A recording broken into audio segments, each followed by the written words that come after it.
you start to get enough of these and you start to get the midterms coming along and people feeling like there's a negative coattail effect of Trump and there's going to be a bunch of special elections between now and then. And, you do has this effect. And then you've got the hysteria of, oh my God, he's going to subvert the elections. He's going to call off the presidential election. He's going to send in the troops.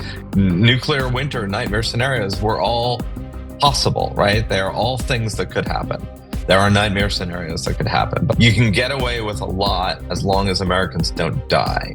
All right, we're gonna do a guest here on optimism. God help us, and curious what Zachary thinks about Venezuela as well. Is Zachary Karabell? He's known as the edgy optimist on Substack, and he wrote a really good piece the other day about what happened in Indiana.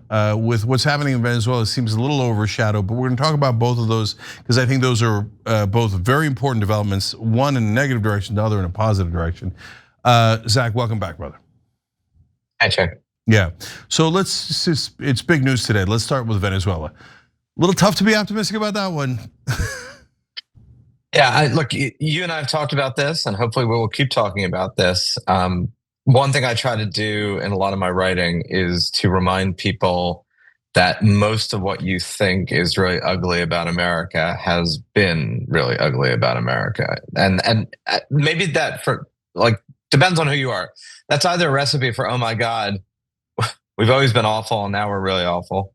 Or for me, it's a recipe for stop having the Groundhog Day of waking up and being astonished that there's gambling in Casablanca and that we're doing the same things that we've been doing over time with some regularity. Now, it's true that the United States has not staged an extrajudicial, potentially illegal military intervention in a Western Hemisphere country since 1989. I think that's largely accurate. But we did send tens of thousands of troops to Panama to arrest Manuel Noriega. We did send tens of thousands of troops on very questionable grounds to Grenada under Ronald Reagan because we were concerned about whether or not there was a communist government there. And as you know better than anyone, I think, Cenk, that we could spend the next hour talking about all the incidences in Central America from, let's say, the late 1890s or early 1900s to the present. So that's not saying, oh, this is great and fine, but it is a different tenor than, oh my God, we were so wonderful and law-abiding and peace-loving, particularly in our hemisphere, and then suddenly Donald Trump gets elected president and we do this outrageous thing. Or I suppose if you're on the right, we do this wonderful thing. Like you listen to MAGA Land right now, or you listen to Fox, and they're all acting like Trump is amazing. No one's ever done this before. Isn't he incredible? Restoring American strength. Like that's just as ridiculous as we've never done this before. We do this. This is very American. It's as American as apple pie, and apple pie isn't that American. I mean, apples are not indigenous, but separately from that. All right. So you get what I'm saying? Like it's not. I do. So I'm not sitting here going, wow, isn't this cool that we just sent 200 special forces people into Caracas to abduct the illegitimate leader of a messed up country. But if our new foreign policy is to remove, arrest illegitimate leaders of messed up countries, we're going to be spending a lot of time and money doing that globally. Yeah. So, fun question for you. Is it fun? We'll find out. What's in your opinion better, the old way of doing coups or the new way of doing coups? Because you're unquestionably right. New and improved. Yeah, because there's a reason why the countries are called banana republics. It wasn't their fault, it was us. We were doing the invasion on behalf of Dole, a banana company, right? And now we're doing it for oil companies, and we've done that in the past. So, but in the old days, we would hide it, right? And we would pretend that there was a real American interest there for the citizens, et cetera. Now, we just go, oh, we're taking their oil, and we don't like them, and we don't care about the stinking law. We're just gonna violate it and just take it, right? Under the flimsiest of excuses.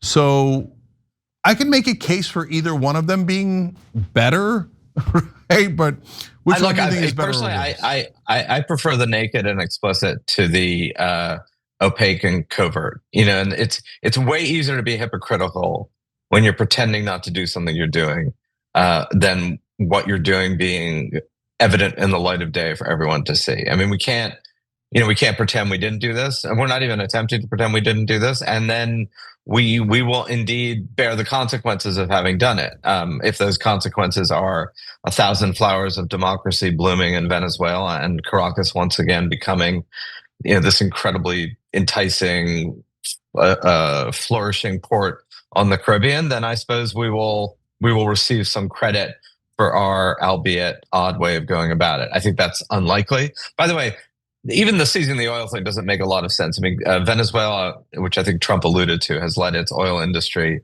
essentially fall apart in a sclerotic mess of cronyism.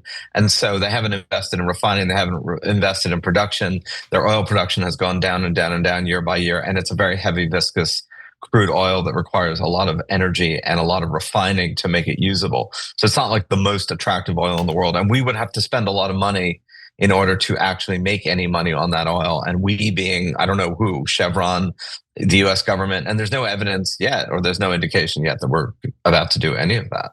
Although actually, funny enough, right before you came on, Zach, the statement out of the White House is that we might have to pay the oil companies to go and do that exploring of it. Right. Right. We already did a coup for you guys. Now we got to pay for it on top. But anyway, I think we've stumbled onto a very unique debate here. I actually don't agree with you, Zach. I think that it was better when we were hiding that we were breaking the law. And the reason for that is because at least it allowed the law to exist, right? And it allowed people to believe that there was an ideal that we could strive towards. Now we kind of have chaos, because now if China goes to take Taiwan, they're gonna be like, what international law? Who are you guys kidding, right? So now it risks chaos even more, even though I like that it's more honest. Yeah, it's hard to argue with more straightforward, but in this case, it does a lot of destruction of international law in the process.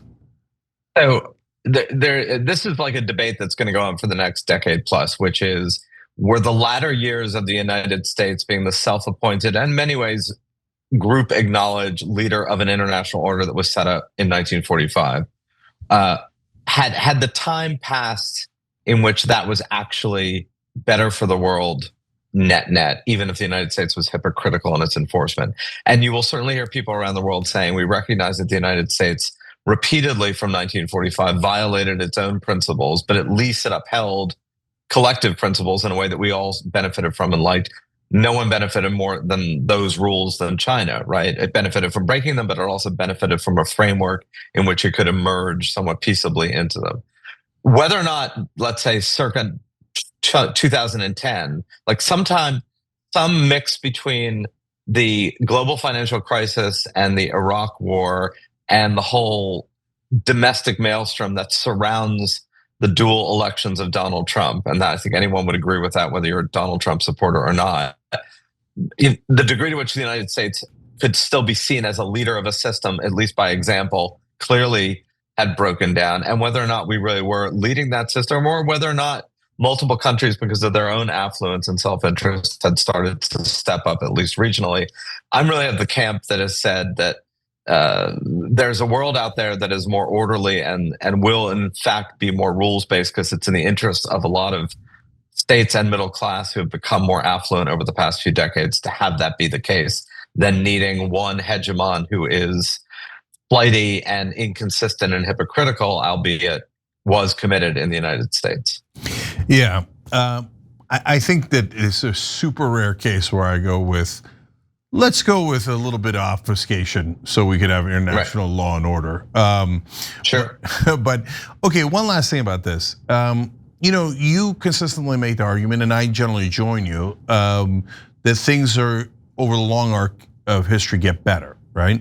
And there's a lot of ups and downs, and so it doesn't mean things are gonna get better in the short term. It means they get better generally in the long term. But in this case, here we are back in the 1950s, right? And we're doing coups in Latin America and South America. So arguably we're back to the 1980s, but I take the point that we're back to something other than the present. Yeah, and so Were you hopeful at all that we were going to get better? And are you hopeful in the future that we might get better? Or no, whether we're lying or honest, we're going to keep doing this for the rest of the time? So, if we had this conversation when I was, younger and more starry-eyed, at least about the world, I would have assumed in the 1990s that the arc of history was toward more peace, more international concord as manifested by the European Union, states coming together, laying down their arms, working together for a more prosperous future. And from that vision to the present, things are clearly quite worse. What I would not have expected was kind of the dual effects of technology, whether that's the web or increasingly the ability of hypercharged technology to unlock material and scientific discoveries. I would not have expected the degree to which the world had become so affluent. And by affluent, I simply mean compared to what it was for all of human history until the present, in terms of far more people having more access to medicine, food, shelter, longer lives, better education, more literacy. I even think declining birth rates recently is a manifest good for most women in the world. I mean, the rights of women in general, the rights of alternate populations like gay people. I mean, the fact is, I would not have expected so many people on the planet to be doing so well at a kind of an individual material level, even as I think things have gotten worse at a collective level. And like that duality, would I rather live in a world where everything was firing on all cylinders and doing better? Sure, I would. I think we all would. But I think that duality is important in that most people live their lives as their lives. They don't live like global tectonic trends that even so are not even evident while we're living them, right? We're all making snap judgments in the present about what we think this all means. And it's all too messy and too noisy for any of us really to know conclusively or for any degree of certainty what all this augurs for the future. Like, I don't know if this is the beginning of the end of the United States as a global leader or a blip along the way, and no one else does either. But I do know that those trends are really powerful, and those aren't going away, right? I mean, there's still a global middle class that is emerging palpably. Why is Maduro illegitimate in Venezuela? He's illegitimate in Venezuela because a lot of 28 million Venezuelans, at least from everything we know in that last election, the majority of whom did not vote for Maduro and did not vote for Chavez policies and voted for something else. Like, that's kind of a positive sign, even if it's a negative outcome. Same thing about what's going on in Iran. Yeah. I hope we get to a day where America stops doing coups and decides, hey, you know what? Why don't we just buy the bananas for a couple of cents more? True. Right? Why don't we just buy the oil from Venezuela instead of just taking it? So I know, revolutionary thought. Okay, yes. But I want to go to local issues as well, because you wrote this really interesting piece about Indiana that you cleverly called Independence, local power, local long traditions, and the limits of Trumpism. So tell us what happened in Indiana and why it gave you some cause for optimism. So after a full court press by the Trump administration to do what Texas had already done in redrawing the congressional maps ahead of the 2026 midterm elections, the Republican-controlled government of Indiana, by a considerable margin, and the Republicans in the Indiana State Senate by a considerable margin, voted not to do that and voted that they were going to keep the maps as was, that doing this in an off year was not the way to go, and that doing this under the kind of virulent pressure from the Trump administration and or internet troll lackey bot land that was, flaming. There was one Republican state senator had been in office since the late 1980s, a woman who's a grandmother. She said her grandson was starting to get flamed on his own cell phone about how, all the insults about his grandmother not going along with this redistricting plan, calling her un-American, doxing. And a lot of these Indiana Republicans said this is just not the way, A, we do things here, and B, that we should be doing things as patriotic Americans. And they roundly refused to go along with this plan and voted down the redistricting plan by a considerable margin. And what was astonishing about it was the degree to which they said over and over, we're not going to be bullied. This is not the way to go about this. This is wrong. And it really gives the lie to the popular narrative. And it is a narrative that I feel is constantly reinforced by both elements of the left and certainly elements of the right, that Trump is all powerful, that there is no opposition, that he owns everything, that he just says boo and everybody jumps, or he says jump and everybody says how high. And this was a real example of these people saying, no, we are not going to do this. This is not up to the president. This is not up to Washington. This is a domestic, i.e., this is a state of Indiana decision, and we're going to make the decision as we think we should in accord with the laws of Indiana.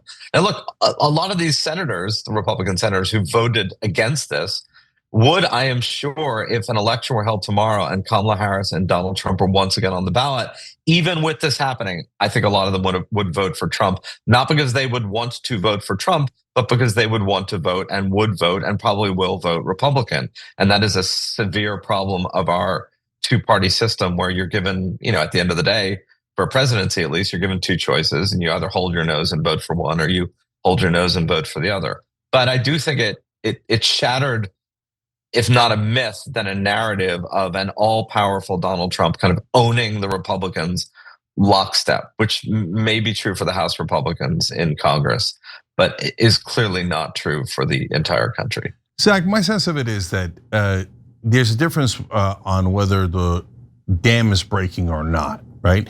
So in his first term, when he could single someone out, like Mark Sanford in South Carolina, and say, okay, you said something I didn't like, that's it, I want you eliminated.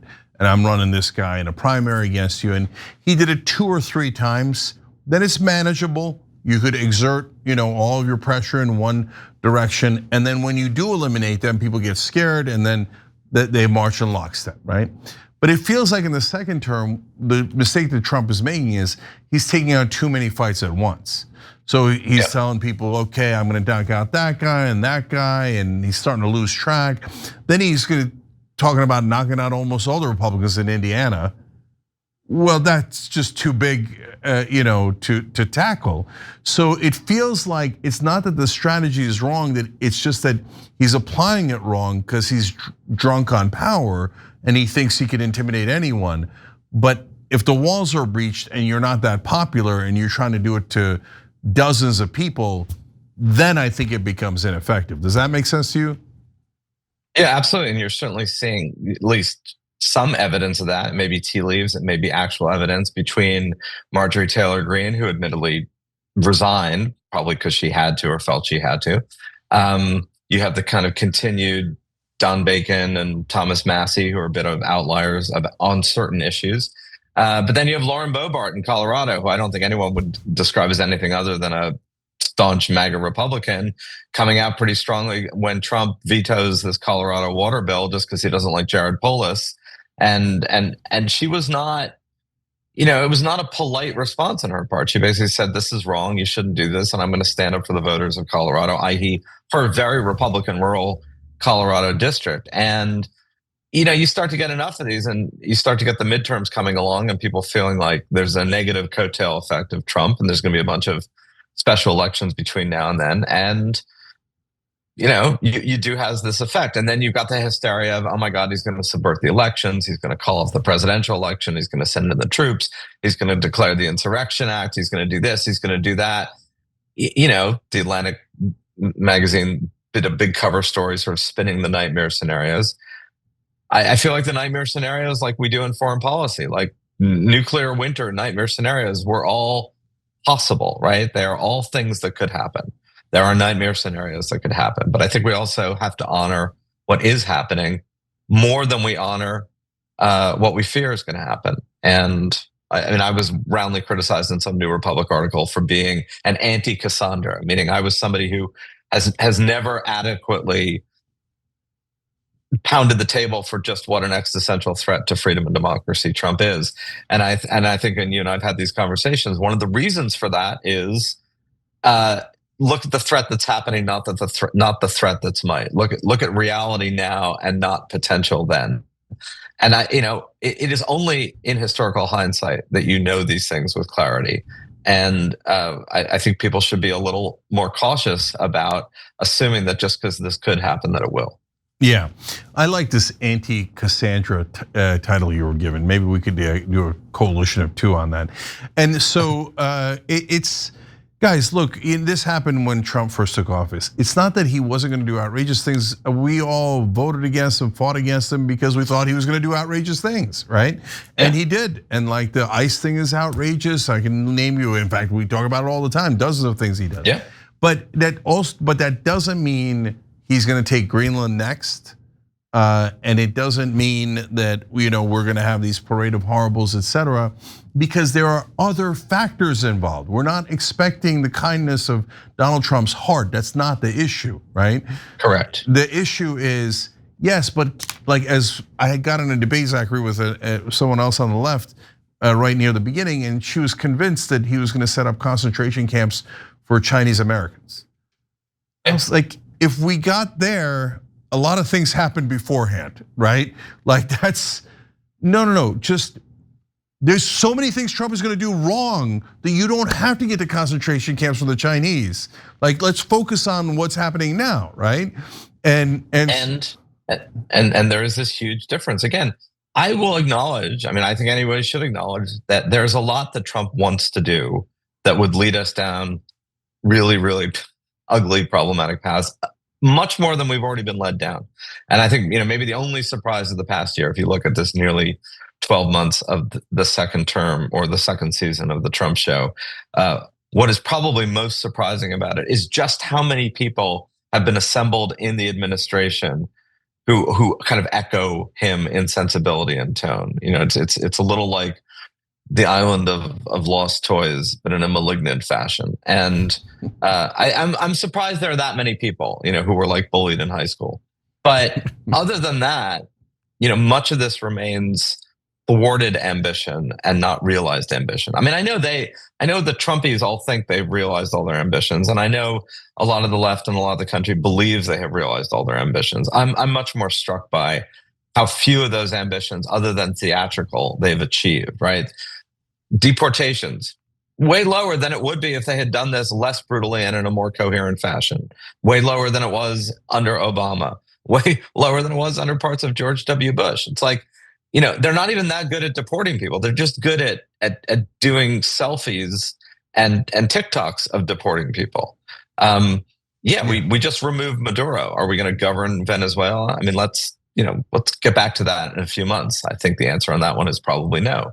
So, there's a lot they want to do that they seem to be incapable of doing. And I don't know if it's optimistic, but I certainly take a lot of comfort from the fact that they seem at present point either incapable of doing it or halted by the courts in doing a lot of what they otherwise would have wanted to do. Yeah, totally.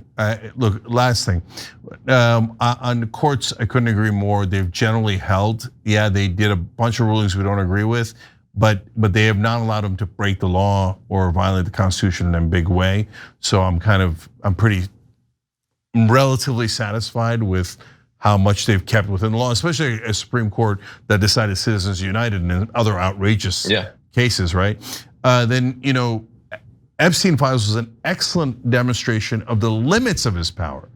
He did the bullying trick. That's it. If you're, want the files released, you're now a rhino and a Democrat and a traitor and stuff. And still the great majority of Republican voters, his own voters, were like, no, we're not any of those things. It's not true. And that's where the wall broke. That's where the dam broke, Epstein Files. Yep. And so what I meant by last thing is, so Zachary, I think Venezuela might be the second time the dam breaks. Not now. Now they're on a high. Oh my God, we killed and captured and all that stuff and bombed and look cool and bald eagle and machine guns, right? But if we try to occupy, this thing's going to turn into a nightmare real quick. And then I think that's his Waterloo and he loses all power and they can't do those other things that were listed in the parade of horribles. Yeah, I think, if you're going to prognosticate for the short term, it seems more likely that there will be an attempt to do a second coup. If the successor government, which is really the same government without Maduro, proves less pliant, whether or not the United States attempts to say, well, we don't like the next person, so we'll just try to find another person before you actually have troops there. Because, it's interesting, Trump has had this kind of spidey sense of you can get away with a lot as long as Americans don't die. And he seems to get that intuitively, because nothing that he's done in either of his terms have really jeopardized American soldiers, which is telling, right? Now, never say never, and you can get drunk on power, and he kind of goes, we can do anything. And you're right, that'll be the Waterloo, right? Forgetting his own clearly digested lesson. But to date, that's a lesson, or that's almost a mantra, whether it's explicit or not, that he's lived by. Yep.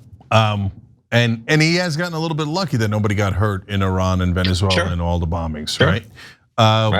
But you can't control Venezuela from the outside. So either he's going to get embarrassed and then going to have to, basically run away, or he's going to get involved in an occupation that's going to be his Waterloo. So I don't think that there's a lot of good options out there for him now that he started this mess. But we'll see. Correct. All right, Zachary Karabell, Edgy Optimist on Substack. Make sure you're checking it out. Zach, we appreciate you, brother. Thank you.